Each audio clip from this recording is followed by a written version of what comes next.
Hoje nós daremos sequência à nossa exposição sistemática da carta de Paulo aos Gálatas. Eu quero refletir com você sobre Gálatas, capítulo 4, versículo 1 a 7. A leitura da palavra de Deus nos apresenta o seguinte registro. Digo, pois, que durante o tempo em que o herdeiro é menor, em nada difere de escravo, posto que é ele senhor de tudo, mas está sob tutores e curadores até ao tempo predeterminado pelo Pai. Assim também nós, quando éramos menores, estávamos servilmente sujeitos aos rudimentos do mundo. Vendo, porém, a plenitude do tempo, Deus enviou seu Filho, nascido de mulher, nascido sob a lei, para resgatar os que estavam sob a lei, a fim de que recebêssemos a adoção de filhos. E porque vós sois filhos, enviou Deus ao nosso coração o Espírito de seu Filho que clama, Abba, Pai. De sorte que já não és escravo, porém filho, e sendo filho também herdeiro por Deus. Senhor Deus, nós te agradecemos pela tua palavra e te pedimos que o Senhor nos conduza na reflexão neste momento sobre a tua palavra, para que nós possamos compreender os princípios do Senhor e saber como colocar em prática na nossa vida diária. Em nome de Jesus. Amém. Quero começar a reflexão nesse momento fazendo uma pergunta a você. O que é ser livre? O que é ser livre? Bom, muitos acreditam que ser livre significa não ter regras, não precisar prestar conta a ninguém, ou fazer tudo aquilo que deseja, tudo aquilo que quiser. Mas a palavra de Deus faz enxergar com maior precisão o que é liberdade. A verdadeira e mais ampla liberdade não consiste em viver sem autoridade sobre si, mas em pertencer a um Senhor que nos libertou da escravidão e que cuida de cada um de nós. Nos libertou da escravidão do pecado e da sentença de condenação. Na carta aos Gálatas, Paulo escreve para defender que a justificação é somente pela fé. No capítulo 3, ele mostrou que a lei serviu como tutor até a vinda de Cristo. Gálatas, capítulo 3, versículo 24 e 25, a gente pode ver isso. Agora, no início do capítulo 4, utiliza a figura de um herdeiro menor de idade para explicar a situação do povo de Deus antes da chegada de Cristo e a transformação que ocorreu por meio da redenção realizada pelo Filho de Deus.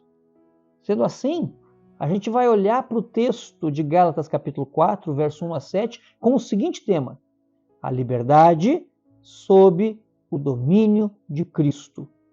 Livres, sim, mas debaixo do domínio de Jesus. Primeiramente, quero destacar que o povo de Deus era escravo dos rudimentos do mundo.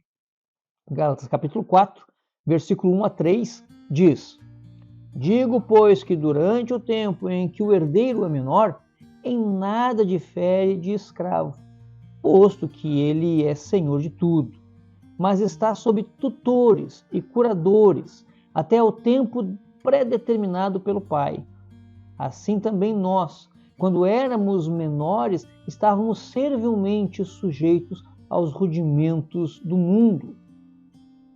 Bem, aqui Paulo ele utiliza uma ilustração conhecida no direito romano.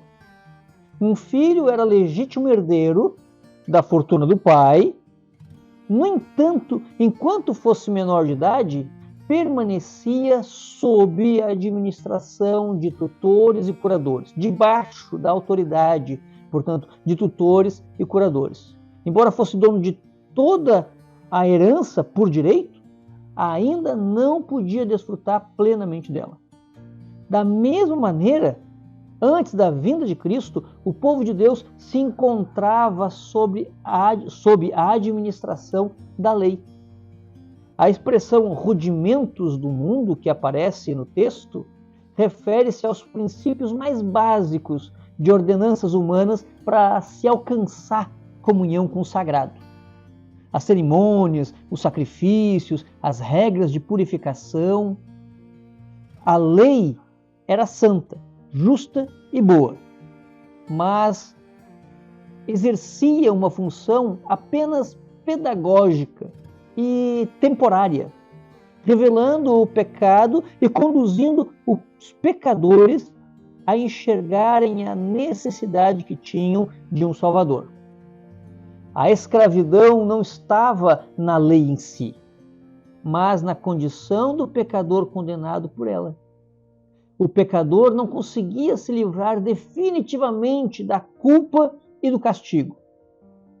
Bem, o ensino teológico para nós, o que a Escritura nos ensina até aqui, é que a lei nunca salvou ninguém. Deus deu a lei para revelar sua santidade, expor o pecado humano e preparar o caminho para Cristo. Enquanto o Redentor ainda não havia vindo, o povo vivia sob essa administração provisória da aliança, que era exercida pela lei. Em Hebreus capítulo 10, versículo 1 a 4, eu vou ler, e nos diz assim, abre aspas, ora, visto que a lei tem sombra dos bens vindouros, não a imagem real das coisas, nunca jamais pôde tornar perfeito os ofertantes, com os mesmos sacrifícios que, ano após ano, perpetuamente eles oferecem. De outra sorte, não teriam cessado de ser oferecidos, porquanto os que prestam culto, tendo sido purificados uma vez por todas, não mais teriam consciência de pecados? Entretanto, nesses sacrifícios, faz-se recordação de pecados todos os anos, porque é impossível que o sangue de touros e de bodes remova pecados. Fecha aspas. Esse é o texto que nós temos em Hebreus, capítulo 10, versículo 1 a 4. Aplicando isso, nós podemos dizer o seguinte: a lei continua sendo necessária para revelar o nosso pecado e nos conduzir ao arrependimento. Não devemos buscar aceitação diante de Deus por meio do nosso desempenho religioso. Eu vou tantas vezes à igreja, eu leio a Bíblia todo dia, eu oro de joelho constantemente. Nós não devemos buscar ser aceitos por Deus porque realizamos essas coisas. Precisamos reconhecer diariamente a nossa necessidade da graça de Cristo. Precisamos da graça de Cristo todos os dias. Nós não conseguimos alcançar de Deus o favor pelas nossas obras, por aquilo que nós fazemos. É a graça de Deus indispensável para nós. Em segundo e último lugar, no texto que nós temos nesse instante, veja que hoje o povo de Deus é livre em Jesus. Então perceba, a liberdade sob o domínio de Cristo é o que nós estamos vendo. Em primeiro lugar, o povo de Deus era escravo dos rudimentos do mundo. Em segundo lugar, hoje o povo de Deus é livre em Jesus. Veja o que diz Gálatas capítulo 4, verso 4 a 7. Vindo, porém, a plenitude do tempo, Deus enviou seu Filho, nascido de mulher, nascido sob a lei, para resgatar os que estavam sob a lei, a fim de que recebêssemos a adoção de filhos. E, porque vós sois filhos, enviou Deus ao nosso coração o Espírito de seu Filho, que clama, Abba, Pai. De sorte que já não és escravo, porém filho, e sendo filho, também herdeiro de Deus. Fecha aspas. Bom, no tempo exato determinado pelo Pai, Cristo veio ao mundo. E é interessante quando a palavra de Deus diz, vindo porém a plenitude do tempo, nos mostra que Deus controla o tempo. Porque na sequência é dito, Deus enviou o seu Filho. Não foi antes, não foi atrasado, mas foi no devido tempo, no tempo exato determinado pelo Pai. A expressão, portanto, plenitude do tempo, mostra que Deus controla de modo soberano toda a história da redenção. Nada escapa do controle do Senhor. Nada acontece sem que Deus tenha total e pleno controle. Nada na tua vida ou na vida de ninguém, ou melhor, na vida de todo mundo, nada acontece por acaso.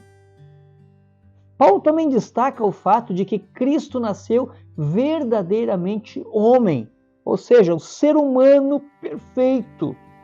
Quando o texto bíblico nos diz que é nascido de mulher e submeteu-se perfeitamente à lei, e o texto diz, nascido sob a lei. Ele obedeceu toda a lei onde nós falhamos e suportou a maldição que nós merecíamos. Ele pôde substituir perfeitamente o ser humano, porque era perfeitamente ser humano. Não podemos jamais esquecer que Jesus Cristo, além de ser 100% Deus, é também 100% ser humano. O verbo resgatar, que aparece no versículo de número 5, para resgatar os que estavam sob a lei. Essa palavra resgatar significa pagar o preço para libertar um escravo. Ele nos ensina que Cristo pagou esse preço. E não foi pouco. Ele pagou com o próprio sangue, morrendo no teu lugar. Pagou pela tua vida. O resultado dessa obra é extraordinário. É que deixamos de ser escravos para sermos adotados como filhos de Deus. O Espírito Santo confirma essa nova identidade, levando-nos a chamar Deus como Abba, Pai. Expressão de profunda intimidade e confiança.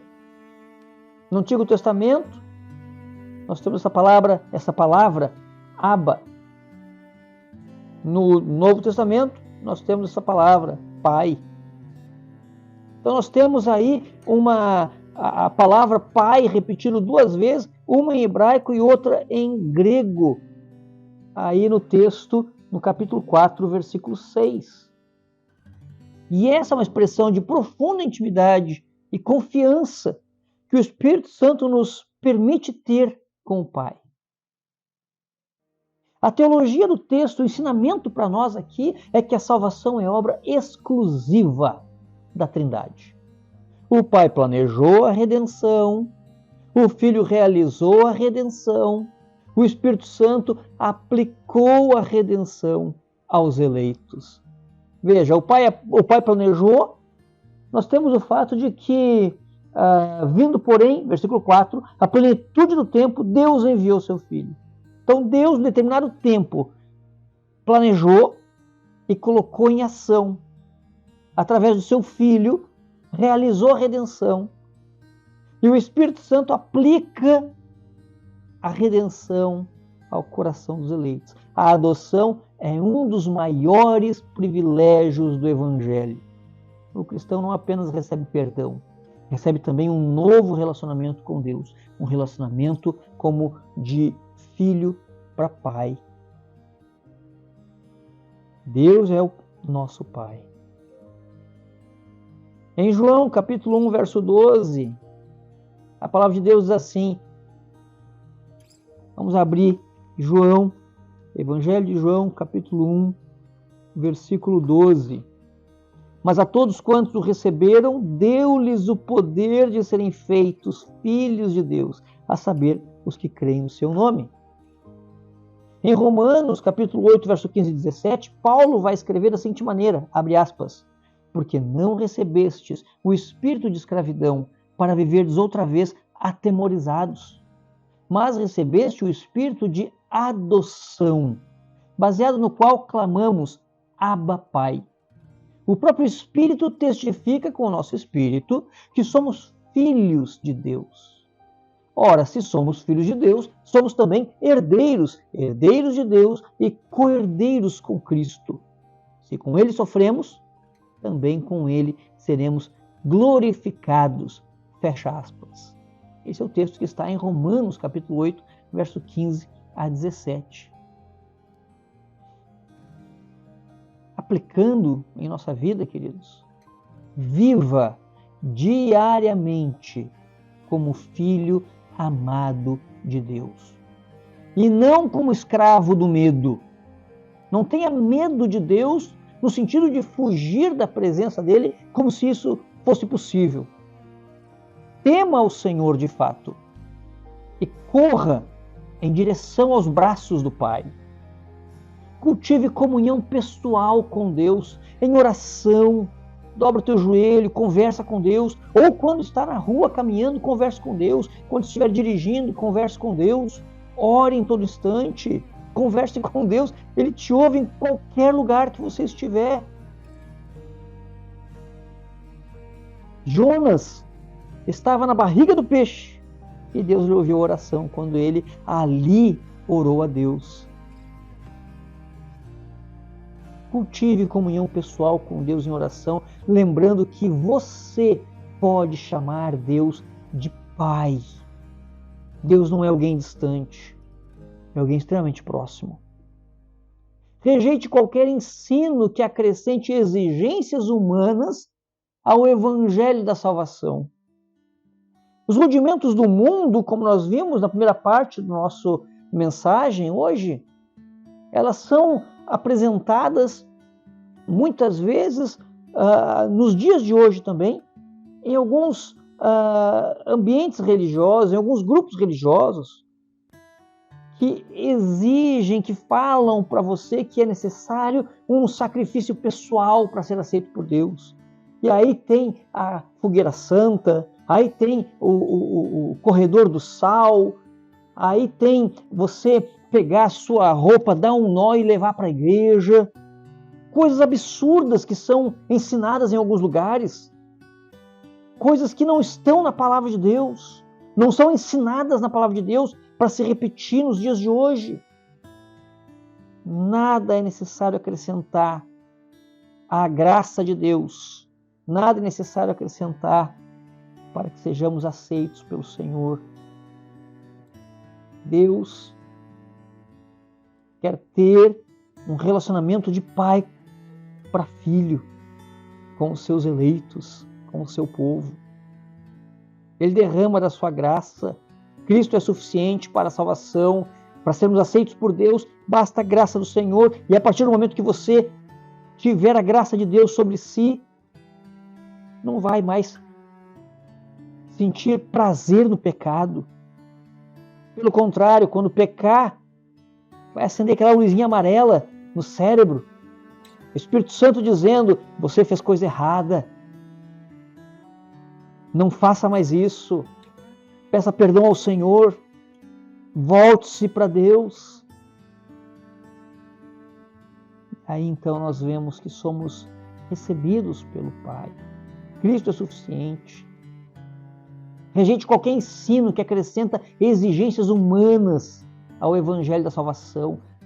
Para a salvação basta o Evangelho, as boas novas. Jesus morreu por ti e por mim, pecadores.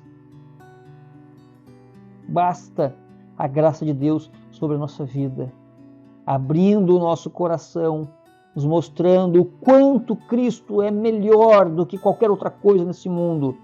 E então entregarmos a nossa vida a Ele. Continue vivendo na alegria da adoção, lembrando que tua segurança está na obra perfeita e completa de Cristo, o Filho amado de Deus. Lembre-se de que Deus não trata o seu povo como um servo rejeitado, mas como um filho amado. E como igreja, Devemos preservar o evangelho puro da graça, sem invenções, proclamando que somente Cristo salva e somente nele encontramos verdadeira liberdade. Concluindo, queridos, antes de Cristo éramos escravos sob a condenação da lei. Na plenitude dos tempos, Deus enviou seu Filho para pagar o preço de nossa redenção. Agora, pela fé, já não somos escravos, mas filhos. E sendo filhos, somos também herdeiros de Deus. Portanto, não voltemos às correntes das obras e do legalismo, dos rituais prescritos do passado, realizados de maneira mecânica. Vivamos diariamente na liberdade conquistada por Cristo, em obediência à lei moral de Deus, desfrutando da comunhão com o Pai e aguardando a herança eterna que já nos pertence em Jesus Cristo. A liberdade sob o domínio de Cristo. O povo de Deus era escravo dos rudimentos do mundo. Hoje, o povo de Deus é livre em Jesus. E meu desejo é que Deus continue te abençoando e que você cresça em conhecimento e graça, em nome de Jesus.